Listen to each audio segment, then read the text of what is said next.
Hi madam. Hi. అయితే ఈ రోజు శ్రీకాళహస్తి జనసేన ఇన్ఛార్జ్ తన దగ్గర 10 సంవత్సరాల నుంచి పనిచేసే డ్రైవర్ ని మర్డర్ చేయించినట్టు చెన్నైలో అరెస్ట్ చేశారు. ఎలా చూడొచ్చు మేడం?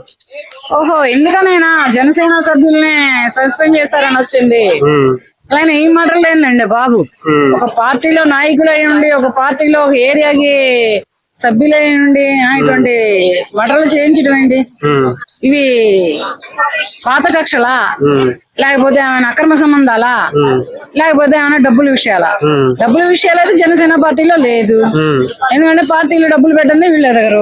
సరే ఏదో ఒకటి పెట్టుకొని వచ్చారు. పాత కక్షలు అంటూ ఉంటే 10 ఏళ్ల పాటు ఈ డ్రైవర్ గా ఉండడు ఒకటి. ఇంకోటి ఏదైనా ఉందా అంటే ఏముందో తెలీదు. ఉంటే ఏదైనా ఇల్లీగల్ కాంటాక్ట్స్ ఉండి ఉండొచ్చు. కానీ ఇద్దరు చేపించారంటే, మొగుడు వైఫ్ అండ్ హస్బెండ్ ఇద్దరు చేపించారంటే మెయిన్ కీలక పాత్ర ఎవరి దగ్గర ఉంది? వైఫ్ దగ్గరే ఉంది. వైఫ్ దగ్గర ఉండబట్టే ఇటువంటి అఘాయిత్యాలకు పాల్పడగారు. అయినా మీరు ఎక్కడైనా కొట్టుకొని మధ్యలో డ్రైవర్ ఏం చేశాడు? ఇప్పుడు అనవసరంగా అతను ప్రాణం తీశారు కదా.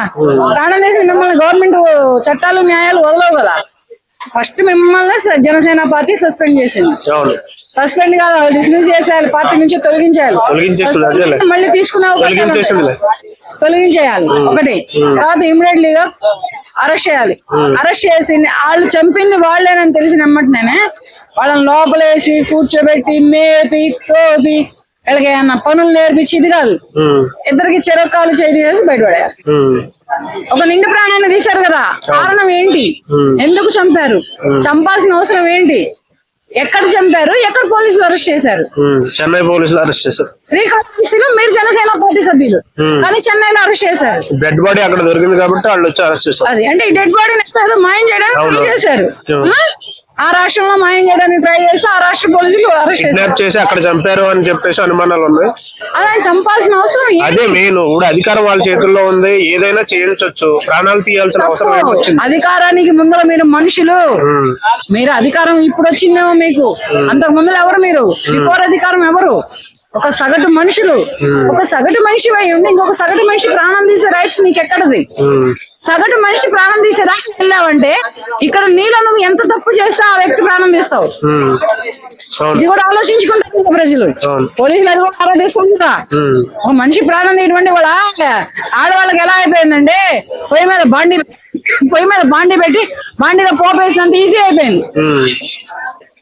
వంటింట్లో పోగు వేసినంత ఈజీ అయిపోయింది ఆడవాళ్ళకి ప్రాణం తీయడం. అది మనిషిది, అది పిల్లలదే కావచ్చు, అమ్మనాన్నలదే కావచ్చు, అత్తమామలదే కావచ్చు, ప్రీడిదే కావచ్చు, మొగుడిదే కావచ్చు, ఇటువంటి ఇల్లీగల్ కాంటాక్ట్స్ పెట్టుకున్నటువంటి వ్యక్తిదే కావచ్చు.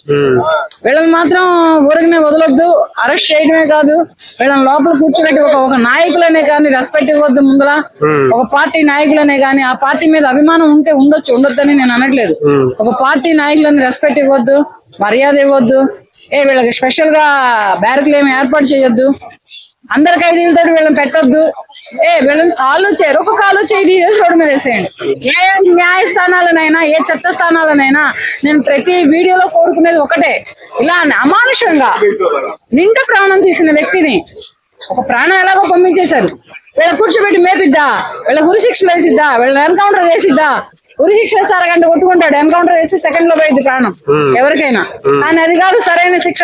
వీళ్ళు చేసిన తప్పుకి, వీళ్ళు తీసిన ప్రాణానికి ప్రతి క్షణం అనుభవించాలి అంటే కాలు చెయ్యి తీసి రోడ్డు మీద వేస్తే అప్పుడు వీళ్ళకి సరైన శిక్ష పడుతుంది. అయితే మేడం, జనసేన పార్టీ అనేది ఇప్పుడు ఎదుగుతున్న క్రమంలో ఉంది, చాలా నిబద్ధతగా ఉండి ఎంత తలవంపులు తెచ్చారు వీళ్ళు జనసేన పార్టీ. తలవంపులు, ఎంత అమానుషం. ఆ పార్టీ ఇప్పుడు ముఖ్యమంత్రి, ఉప ముఖ్యమంత్రిగా పదవి బాధ్యతలు తీసుకొని సంవత్సరం కాలేదు. ఆ పార్టీలో వచ్చి మీరు ఆ పార్టీలో ఎదగడానికి ఎంత కష్టపడి ఉంటారు, ఎంత ఖర్చు పెట్టి ఉంటారు. ఇదంతా పక్కన పెట్టి ఒక మనిషి ప్రాణం తీయటువంటి ఎంత ఈజీ అనుకున్నారు. అంత ఈజీగా కాళ్ళు చెయ్యి తీసి రోడ్డు మీద వేయాలి. చట్ట స్థానాలను ఒకటే కోరుకుంటున్నానండి, న్యాయస్థానాలను కూడా ఒకటే కోరుకుంటున్నానండి. ఇలా నిండు ప్రాణం తీస్తున్న వాళ్ళని మాత్రం ఊరికి వదలొద్దు. ఎవరినైనా, ఎంత పెద్ద బ్యాక్గ్రౌండ్ ఉన్న వాళ్ళనైనా, ఎంత లో క్లాస్, ఎంత రోడ్డు మీద బ్రతికే వాళ్ళనైనా గానీ కాళ్ళు చెయ్యి తీసి రోడ్డు మీద వేయాలని కోరుకుంటున్నాను. Okay madam, thank you.